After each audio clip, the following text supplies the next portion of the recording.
इस वीडियो में हम सीखेंगे कि प्लानिंग डॉक्यूमेंट्स को किस तरीके से अपडेट किया जाता है। तो इसके लिए हमने एक क्लाइंट सेलेक्ट कर लिया है जो कि टेलर गॉर्डन सिस्टम्स है। इसकी केसीआर फाइल में हम प्लानिंग डॉक्यूमेंट्स को देखते हैं कौन-कौन से होते हैं, उनको किस तरीके से अपडेट किया जाएगा। सही?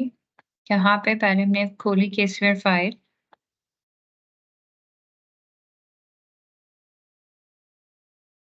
जब आप फाइल खोलते हैं तो स्टार्टिंग में आपके पास आता है परफॉर्म क्लाइंट एक्सेप्टेंस और कंटिन्यूअस प्रोसीजर्स। देन सेकंड आपके पास आता है प्लान द एंगेजमेंट। यहाँ पे जो C110 है ये वाला वर्किंग पेपर और सेकंड आपका C210 है ये वाला वर्किंग पेपर। आपने इसको फिल अप करना होता है प्लानिंग के लिए। और इसके अलावा ये डॉक्यूमेंट्स आपके पोर्टफोलियो वाइज़ वेरी करते हैं। फॉर एग्ज़ाम्पल जैसे हमारा जो बेनेट गोल्ड की फर्म का पोर्टफोलियो है, वहाँ पर प्लानिंग डॉक्यूमेंट्स में आपके पास working papers, completion checklist and then आप क्या कहते हैं उसको क्लाइंट प्लानिंग। ये 3 से 4 टैब्स होते हैं जो आपको फिल करने होते हैं उसके डॉक्यूमेंट्स। तो यहाँ पे फॉर एग्ज़ाम्पल हम इसका फर्स्ट डॉक्यूमेंट देख लेते हैं। एक्सेप्टेंस से रिलेटेड जो प्रोसीजर्स हैं उसके लिए आपने यहाँ पर चीज़ें फिल करनी होती हैं। पहले जिस भी आप पर्सनल की इंक्वायरी कर रहे हैं उसका नाम आता है। नॉर्मली इधर क्योंकि हम आउटसोर्स किया हुआ काम कर रहे होते हैं, तो उस इस वजह से हम नॉर्मली ओनर की डिटेल्स यहाँ पे डालते हैं। कभी-कभार यहाँ पे अकाउंटेंट की डिटेल्स डाली होती है। डिपेंड्स कि क्लाइंट क्या प्रेफ़र करता है। सही। उसके बाद आ जाएगा नेचर ऑफ बेसिक असाइनमेंट। ये जो भी आप असाइनमेंट कर रहे हैं वो आप लिख देंगे। नॉर्मली हम कंपाइलेशंस या T2 रिटर्न्स वगैरह बना रहे होते हैं। सर एजेंसी किस साइड पे है? उधर देखें। थर्ड आ जाएगा ये न्यू एंगेजमेंट है या रिकरिंग एंगेजमेंट है। तो इसमें आप बताएँगे कि अगर रिकरिंग है तो आप इधर येस कर दें एंड अगर ये न्यू है तो आप इसको बता देंगे कि ये न्यू एंगेजमेंट है। राइट? ये इस ड्रॉप डाउन से आप चेंजेस कर सकते हैं यहाँ पे। फिर यहाँ पे आप फाइनेंशियल स्टेटमेंट्स को किस लिए इस्तेमाल करना चाहते हैं, वो सारी चीज़ें आप यहाँ पे फिल अप कर रहे होते हैं कि किस लिए आप यूज़ करेंगे और किस तरीके से इसको करेंगे।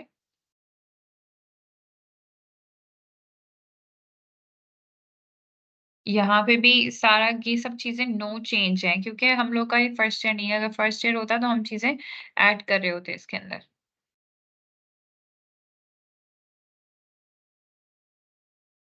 ये देखें, ये यहाँ पे आप वो जब भी जैसे ये मैंने अनटिक किया था तो ये आपके पास अब एडिटेबल फॉर्मेट पे आ गया है। जब ये टिक हो जाता है तो फिर ये एडिटेबल फॉर्मेट पे नहीं रहता। तो यहाँ से आप चीज़ें अपडेट कर सकते हैं। फिर आप आ जाएँ थर्ड पार्टी यूज़ होगा एफआई। यहाँ पे नॉर्मली थर्ड पार्टी आपकी होती है बैंक्स वगैरह, तो अगर वो यूज़ कर रहे होते हैं तो आप येस लगा देते हैं, अदरवाइज़ यहाँ पे नो आता है। Then comes threat. In normal scenarios threats no होते हैं, रीज़न बीइंग कि हम एक तो आउटसोर्स कंपनी है, ऊपर से जिस कंपनी के लिए हम काम कर रहे हैं वो ऑलरेडी बहुत दूर है, तो उससे एज़ सच कोई लिंकिंग होती नहीं है, तो यहाँ सारे थ्रेट्स नो हो जाते हैं। एंगेजमेंट लेटर आपका ये नॉर्मल प्रैक्टिस है हर क्लाइंट की, तो वहाँ पे वैसे तो आपको अलाउड है आप 3 साल में 1 दफ़ा एंगेजमेंट लेटर भेजें अगर कोई टर्म्स में चेंजेस वगैरह नहीं।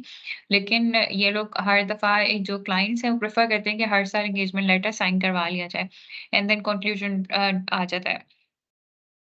प्रैक्टिशनर में आप नेम ऑफ पार्टनर डालते हैं जिसके साथ आप काम कर रहे हैं। तो ये आपका आ गया engagement acceptance and continuous procedure का डॉक्यूमेंट जो कि हर क्लाइंट के लिए आइडियली फिल होना चाहिए। मैं डिस्कार्ड कर रही हूँ चेंजेस क्योंकि ऑलरेडी फाइल हुई हुई है। इसमें चेंजेस ताकि नज़र ना आए। फिर आ जाए नॉलेज ऑफ द एंटिटी वाले डॉक्यूमेंट के ऊपर। इस डॉक्यूमेंट के अंदर भी सबसे पहले आपने किसका इंटरव्यू किया है, आप उस बंदे का नाम, उसकी पोज़ीशन एंड डेट लिखते हैं। देन कम्स आप एंटिटी का टाइप लिखेंगे। नॉर्मली आपके जनरली आपके पास प्राइवेट एंटिटीज़ आएँगी।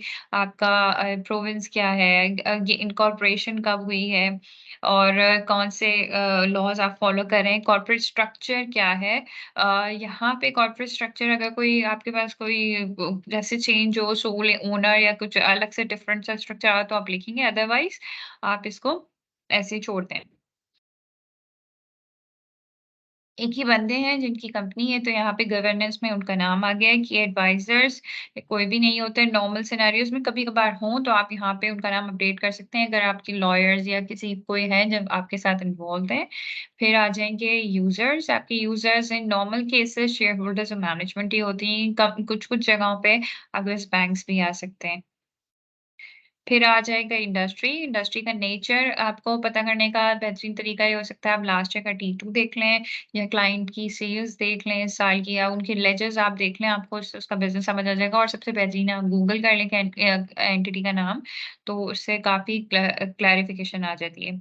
फिर वो क्या सर्विसेज़ दे रही है, तो मोर और लेस सेम ऊपर से ही आता है। The size of the entity ये आपको यहाँ पे जैसे companies a medium size entity with assets in the millions, assets पता करना इज़ कोई रॉकेट साइंस नहीं है। इसमें आप इज़िली कंपनी के फाइनेंशियल से पता कर सकते हैं, रेवेन्यूज़ भी पता कर सकते हैं और एम्प्लॉइज़ भी पता कर सकते हैं। इस एंटिटी के कोई एम्प्लॉइज़ नहीं थे, इस वजह से इधर लिख दिया नो परमानेंट एम्प्लॉइज़।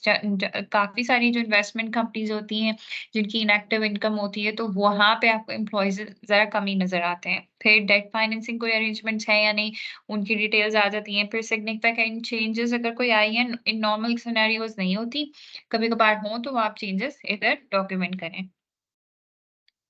फिर आ जाए अकाउंटिंग सिस्टम कौन सा यूज़ हुआ है। बहुत ज़्यादा केसेज़ के अंदर क्विकबुक्स यूज़ हो रहा होता है। कुछ केसेज़ के अंदर आपके पास जैसे नॉर्मल सी वो कहेंगे उसको एक्सेल में या आपके पास वाउचर्स होते हैं, तो वहाँ पे आपको कुछ भी नहीं मिलता। आपका क्लाइंट की बैंक स्टेटमेंट से आप बुक कीपिंग कर रहे होते हैं, तो वहाँ पे नन आ जाएगा। अदरवाइज़ क्विकबुक्स या क्विकबुक्स ऑनलाइन, सेज या जो भी कोई है सॉफ्टवेयर आप यूज़ कर रहे हैं, उस पे आप टिक लगा दें।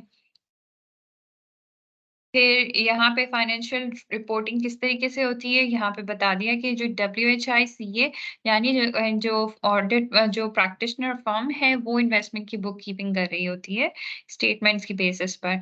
रेवेन्यूज़ किस तरह रिकॉर्ड होते हैं, क्योंकि इन्वेस्टमेंट होल्ड को है, तो इधर रेवेन्यूज़ की कोई काम नहीं है, परचेज़ेज़ का भी सेम केस है, पेरोल का भी सेम केस है। ट्रांज़ैक्शंस आपके पास मंथली बैंक स्टेटमेंट्स और की उससे बुक हो रही होती हैं। Then describe the period and adjustment expected to be made to the FI, financial information on behalf of the entity.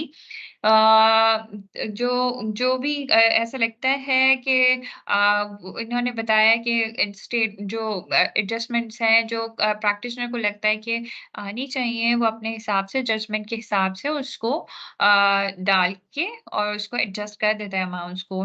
फिर कोई और मैटर तो नहीं है जो कि प्रायर पीरियड में हो, तो अ, उसमें बता दिया कि जो WHI ने जो एंट्रीज़ दी हैं, वो ही डालनी है। बेसिस ऑफ अकाउंटिंग आपकी क्या है? फिर वो बेसिस ऑफ अकाउंटिंग फॉर आपके पास इधर आ गई नॉर्मली आपके पास 3 basis of accounting in CSRS 4200 में डिफाइंड है, वो आप देख सकते हैं वहाँ से। कॉम्प्लेक्सिटी के कोई एरियाज़ वगैरह हैं, तो वो यहाँ पे एज़ सच कोई नहीं थे, तो इस वजह से यहाँ नॉट एप्लीकेबल कर दिया। कोई अगर नॉर्मल सा क्लाइंट होगा, तो वहाँ पे सिर्फ़ आपके प्रोविज़न्स हो गए या कोई रिलेटेड पार्टी ट्रांज़ैक्शंस हैं, तो वो आपके कॉम्प्लेक्स एरियाज़ में काउंट हो जाती हैं। तो ये आपका नॉलेज ऑफ द एंटिटी का पूरा का पूरा आपका डॉक्यूमेंट प्रिपेयर हो गया है, तो इसको फिर अपडेट करके और फिर इसको आपने टिक कर देना होता है। तो ये थे आपके प्लानिंग के जो मेन डॉक्यूमेंट्स थे। टाइम बजट हम नॉर्मली नहीं फिल कर रहे होते हैं, रीज़न बीइंग क्योंकि टाइम बजट बनाना कोई एज़ सच इतना मैंडेटरी नहीं है। तो ये लेकिन ये होता है कि टाइम शीट अपडेट करते हुए हम आवर्स ज़रूर उसके अंदर डालते हैं क्योंकि that's like requirement legal requirement जो हर किसी ने फुलफिल करनी होती है। Hope this helps you all, so this is it.